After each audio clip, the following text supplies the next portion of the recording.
Merhaba dostum. Tantra serisinin 5. videosunda, yani bir önceki videoda hayatımızdaki enerji kaçaklarından bahsetmiştim. Bu kaçakların enerjimizi nasıl dağıttığını, neden bazen çok yorgun hissettiğimizi ve dikkatimizi çalan unsurların hayatımızı nasıl etkilediğini anlatmıştım. O videonun altına bir takipçim çok güzel bir yorum yazmış. Bir talepte bulunmuş daha doğrusu. Yorum şu şekilde, okuyorum. Dikkat dağıtıcı unsurlara karşı neler yapmalıyız? Bu konuyla ilgili daha ayrıntılı bilgiler verebilir misiniz? Devamı gelir umarım. Elbette ki gelecek devamı bu videoların. Tantra serisi devam ediyor arkadaşlar. Devamı gelir umarım. Çok yararlı bilgiler. Sağ olun, var olun. Sizler sağ olun. Sizlerin sayesinde buradayız. Ve sizlerin taleplerini çok önemsiyorum. Her birinizin yorumunu tek tek okuyorum arkadaşlar. Buna emin olabilirsiniz. Toplumumuz bu bilgilere ne yazık ki oldukça yabancı. Tantra yanlış anlaşılıyor, bilinmediği için demiş. Ne kadar bilinçli bir yorum. Evet, gerçekten Tantra doğru anlaşıldığında hayatlarımızı çok olumlu yönde değiştirebilecek, bizleri dönüştürebilecek kadim bir bilgi, kadim bir öğreti olduğu için aslında kanalımda Tantra'ya bu kadar detaylı yer veriyorum. Bu güzel yorumunuz için çok teşekkür ediyorum. Dediğim gibi siz de böyle talepleriniz olursa lütfen yorumlar bölümüne yazın. Mutlaka değerlendiririz. Bu yorumun üzerine, bu önerinin üzerine bana çok mantıklı geldiği için bu videoyu çekmeye karar verdim. Çünkü önemli bir konu olduğunu düşünüyorum. Kıymetli bir öneri olduğunu düşünüyorum. Yani takipçi diyor ki, dikkat dağıtıcı unsurlara karşı ne yapmalıyız diye soruyor. Bugün bu videoda bunu konuşacağız. Bu soru aslında sandığımızdan çok daha önemli arkadaşlar. Çünkü aslında çoğu insan dikkatinin dağıldığını düşünüyor. Ama belki de asıl sorun dikkatimizin dağılması değildir. Belki de dikkatimiz dağılmıyordur, ele geçiriliyordur. İşte bugün tam olarak bunu konuşacağız. Enerjimizi çalan dikkat tuzaklarını ve bunlardan nasıl kurtulabileceğimizi. Çünkü dikkatimiz nereye giderse enerjimiz de oraya gider. Enerjimiz nereye giderse hayatımız da zamanla oraya doğru şekillenmeye başlar.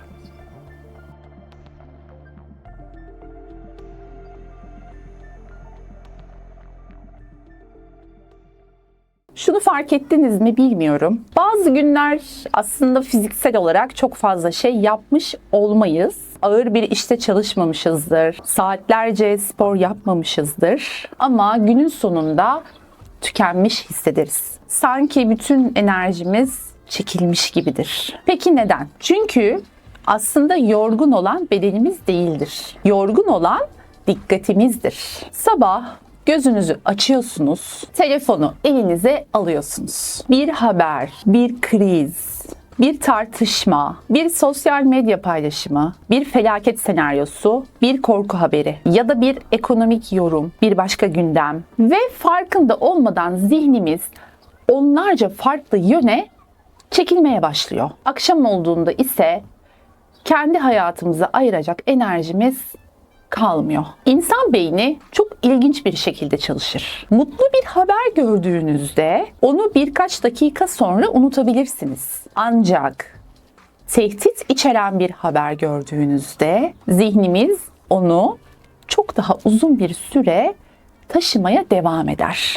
Neden peki? Çünkü beynimizin temel görevi mutlu olmak değildir. Hayatta kalmaktır. Binlerce yıl boyunca atalarımız için tehlikeyi fark etmek, yaşam ile ölüm arasındaki farkı belirliyordu. Bu yüzden beyin doğal olarak korkuya, tehdide ve olumsuzluklara karşı daha duyarlıdır. İşte bu yüzden korku içerikleri daha fazla dikkat çeker. İşte bu yüzden kriz haberleri daha fazla dikkat çeker. İşte bu yüzden insanlar olumsuz başlıklara daha fazla tıklar. Çünkü beynimiz onları öncelikli olarak algılar. Fakat burada önemli bir sorun ortaya çıkar. Modern dünyada gerçek tehlikeler kadar, hatta bazen onlardan daha da fazla zihinsel tehlikelerle karşılaşıyoruz. Sürekli alarm halinde yaşıyoruz. Sanki her an bir şey olacakmış gibi.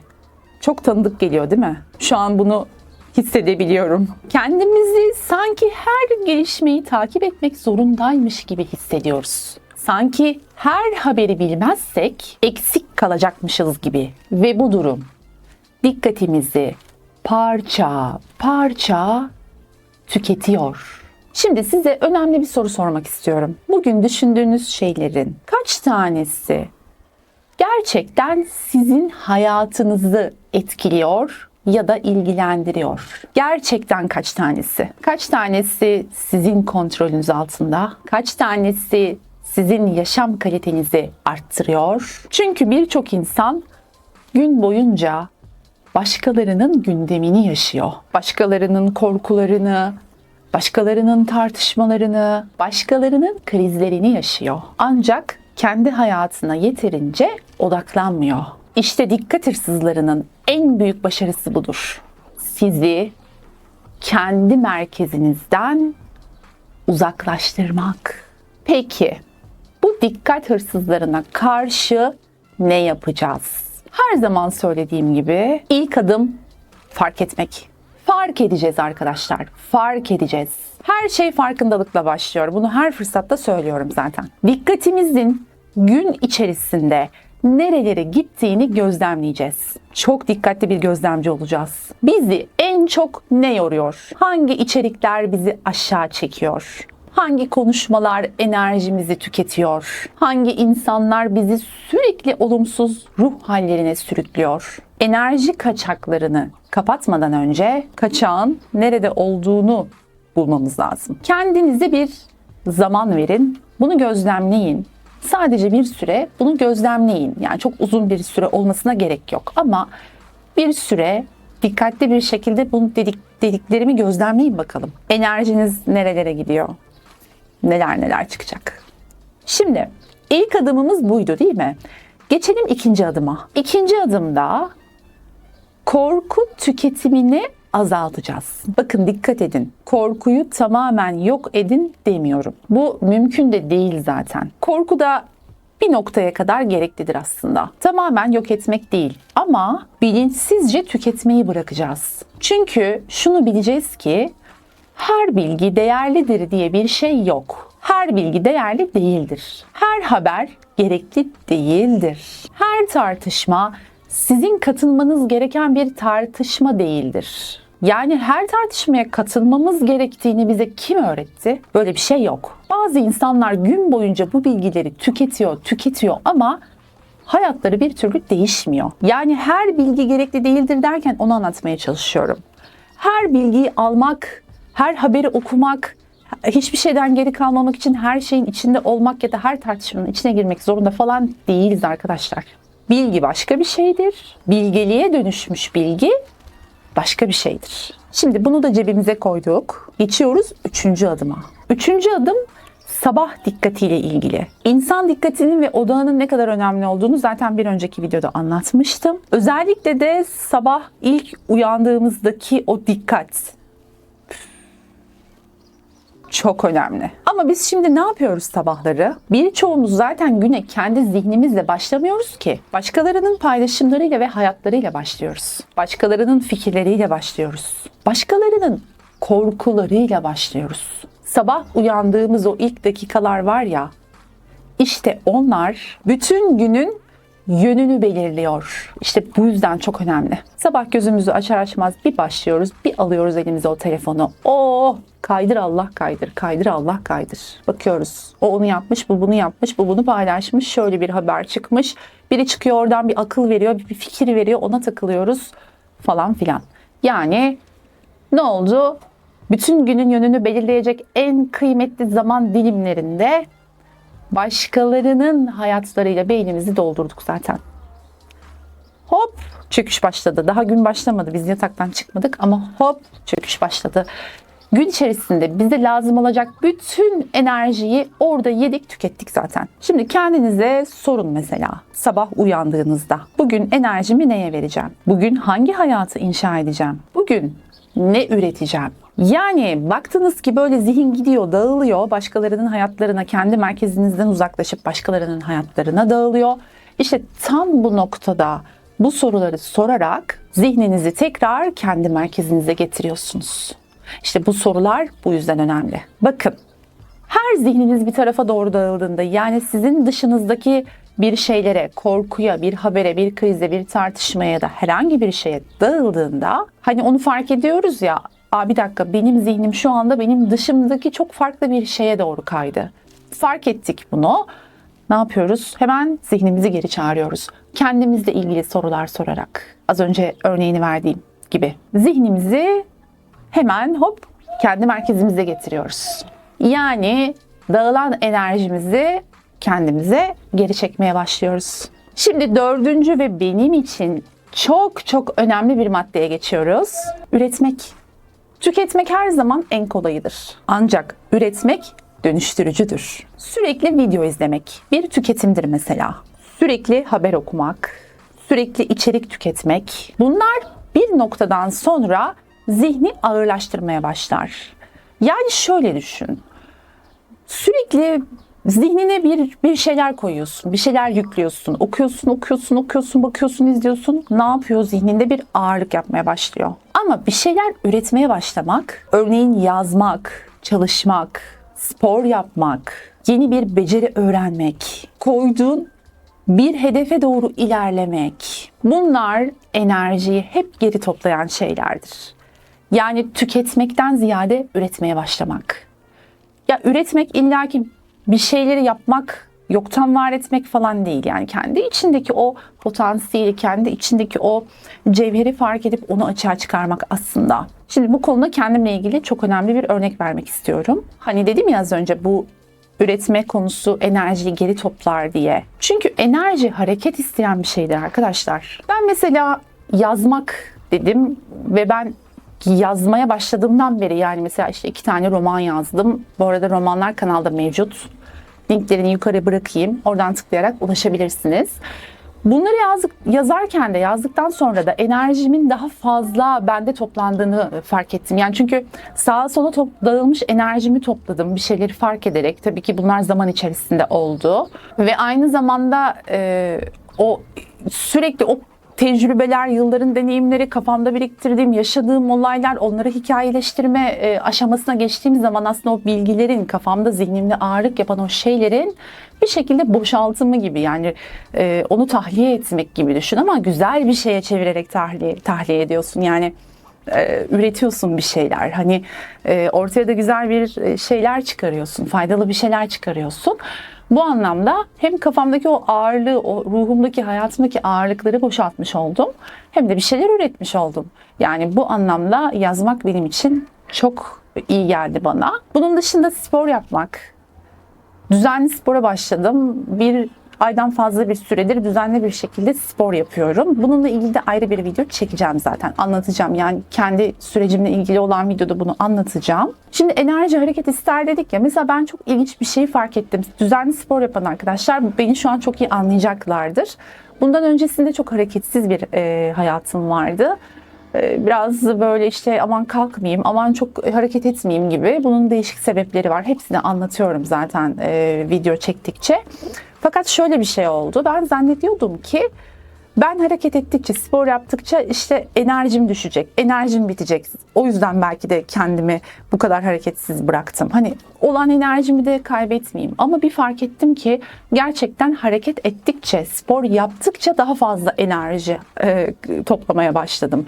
Çok ilginç bir şekilde. Aslında tam tersi olması gerekiyor değil mi? Ama öyle olmadı. Yani ben spor yaptıkça, hareket ettikçe, bunu da bir düzene oturtmaya başladıkça daha enerjik hissediyorum kendimi. Eskisinden çok daha fazla. İşte bu anlamda hareket etmek, yani bir şekilde fiziksel hareket başladığı zaman o ruhsal hareket, o enerji bedenindeki hareket de başlıyor. Mükemmel bir şey bu. Yani bunu fark etmek zaten artık benim spora başlamama ve bunu düzenli ve istikrarlı bir şekilde devam ettirmeme sebep olan şeydi. Özetle spora başladığımda enerjim kalmayacak falan gibi düşünürken aslında tam tersi, hayatımda hiç hissetmediğim kadar enerjik hissediyorum kendimi. Bunu da bir örnek olarak belirtmek istedim. Ve geldik son aşamaya.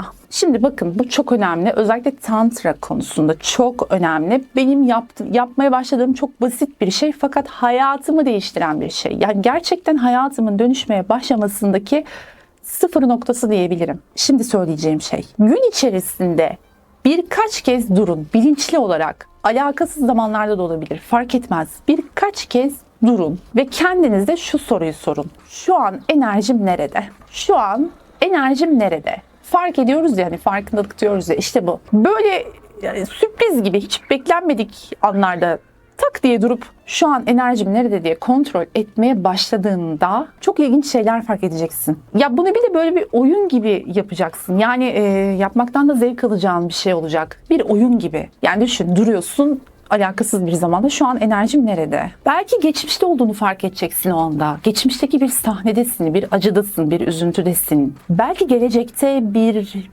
şeyleri düşünüyorsun, hayal ediyorsun ya da gelecekteki o özellikle korku ve tehditleri düşünüyorsun. Ne olacak? Kaygılar, ne olacak? Nasıl olacak? Yani enerjim belki o anda orada. Belki bir korkuda, belki bir tartışmada, geçmişte yaşanmış bir tartışmada mesela. Belki sosyal medyada, belki de hiç tanımadığın insanların hayatlarında. Ya hiç tanımadığın bir insanın hayatı senin hayatını, enerjini nasıl etkileyebilir ya? Tanıdığın bir insanın bile enerjisinin etkileyememesi gerekirken hiç tanımadığın, alakan olmayan bir insanın hayatı senin hayatını etkiliyor. Düşünebiliyor musun? Mesela böyle bir şey bu. Şimdi bunu fark ettin. Gün içerisinde birkaç kez durdun, fark ettin, hemen soruyorsun. Şu an enerjim nerede? Baktın ki bu saydığım yerlerde, yani sende değil, o an sende değil enerjin, belli, başka yerlerde, kafa başka yerlerde. Bunu fark ettiğin anda hemen geri çağırıyorsun enerjini. Gel bakayım diyorsun, gel buraya gel. Gel. Hop, merkezleniyorsun. Ya şu bile, bu anlattığım şey bile hayatını değiştirecek ya. Gerçekten. Yani kendine döneceksin. Ya bunu deneyimleyen biri olarak konuşuyorum yani.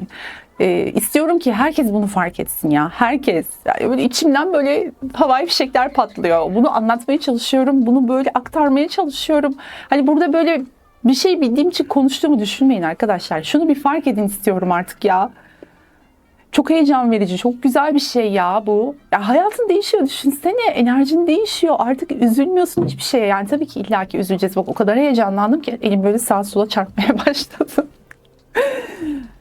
Ne yapayım, bu konu beni çok heyecanlandırıyor. Neyse, elimden geldiği kadar anlatmaya devam edeceğim tabii ki. Ne dedik? Enerjiyi geri çağırıyoruz. Gel bakayım buraya, gel. Çünkü sen benim enerjimsin. Senin ne işin var sağda solda? Senin Ayşe'de, Fatma'da, bilmem nerede ne işin var? Sen bana aitsin. Gel bakayım buraya diyoruz ve geri çağırıyoruz. Çünkü o enerji senin hayatını değiştirecek güç aslında. Dikkatin neredeyse enerjin oradadır. Bak, dikkatin neredeyse enerjin oradadır. Tekrar söylüyorum. O yüzden dikkatini kendine geri çekiyorsun. Dolayısıyla enerjini de kendine geri çekiyorsun. İşte tantra bu. Aslında bu. Dikkatini kendine çekmek, enerjini kendinde toplamak. Zaten o yaşam enerjisi ya hani. O yaşam enerjisi de zaten cinsel enerji aslında. Yani bütün seri boyunca anlatmaya çalıştığım şeyi şurada birkaç cümlede özetlemiş oldum. O yüzden bu videoyu seyredenler çok şanslı gerçekten. Bu arada videoyu beğendiysen bir beğen tuşuna basmayı da ihmal etme lütfen. Aklıma gelmişken söyleyeyim dedim. Unutma dostum. Dikkatin senin en değerli varlığın. Bak, malın, mülkün, güzelliğin, gücün hepsi bir kenara. Dikkat, odak bir kenara. İnsan dikkati bu dünyadaki en muazzam güç. İnanmıyorsan, şüphen varsa dene ve gör. Bir şeye gerçekten bütün dikkatini, sağdaki, soldaki, oradaki, buradaki dikkatini kendine toplayarak full odaklan. Bak, gör neler oluyor. İnsanların o bardakları nasıl çatlattığını düşünüyorsun. O çatalları nasıl eğdiğini düşünüyorsun. Bunların hepsi mümkün. Dikkatin senin en değerli varlığın. Onu koruyabilirsen enerjini de koruyabilirsin. Onu kendinde tutabilirsen enerjini de kendinde tutabilirsin. Sen kendine ait bir malı, bir eşyayı başkalarına nasıl vermiyorsan, nasıl bu benim diye sahipleniyorsan, işte enerjini ve dikkatini de aynı şekilde sahipleneceksin dostum. Çünkü o da sana ait ve ihtiyacın olan en büyük güç. İşte bu şekilde yaşamını yönlendirebilirsen kaderinin yönü de değişmeye başlar. Yani aslında kader dediğimiz şeyi sen yönetmeye başlarsın. Kendi kaderini yazmak budur. Evet, umarım takipçimin bu güzel sorusuna ve bu soru zihninde olan diğer herkese uygun bir cevap verebilmiştir bu video. Sizleri çok seviyorum arkadaşlar. Dediğim gibi Tantra serisi devam ediyor. Artık Tantra'da uygulama videolarına geçeceğiz. Aralarda çok derin detay anlatımı olan ve kendi hayatımla ilgili anlatımlarımı örneklendirdiğim videoları üyelere özel olarak yayınlayacağım. Ancak Tantra serisi açık bir şekilde, herkes açık bir şekilde devam edecek. Ve Tantra serisi bittikten sonra öyle bir seriye başlıyoruz ki kendimizi daha fazla tanıyacağız ve gerçekten bu konuda, dönüşüm konusunda, değişim konusunda ve kendini tanıma konusunda, özbenlik konusunda inanılmaz yol kat ettirecek bir seriye başlıyoruz. Bunun için çok heyecanlıyım. Ancak öncesinde şu Tantra serisini bir bitirelim tabii ki. Evet, videoların devamı için, desteklemek için beğen tuşuna basıyoruz. Kanala abone olup bildirimleri açıyoruz ve hype puanlarınızı benimle paylaşabilirsiniz eğer isterseniz. Bunların hepsi de ücretsiz ve bir içerik üreticisinin en ihtiyacı olan destek, beğen butonu ve yorumlar bölümündeki yorumlardır arkadaşlar.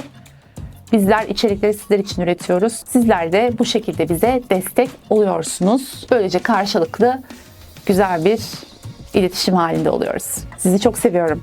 Kendinize iyi bakın. Bir sonraki videoda görüşürüz.